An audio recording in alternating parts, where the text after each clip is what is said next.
Forgot your passcode? You can reset your iPhone using two official Apple methods without needing a computer or iTunes. Before we begin, remember, these methods only work on your own device using your own Apple ID credentials.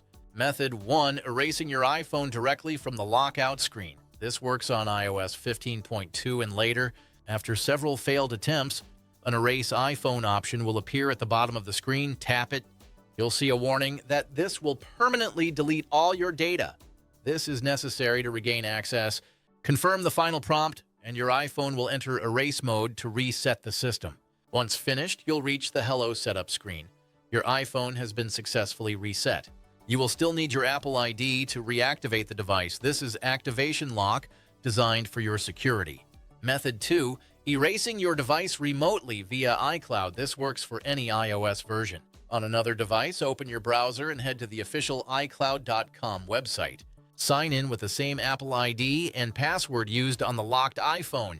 Once you are in, select the Find My icon to manage your connected devices. Navigate to the Devices tab and select your locked iPhone from the list.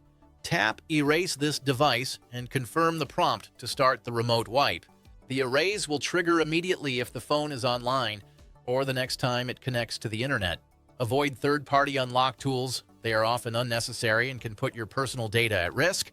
Save this video for later and hit subscribe for more tech tips.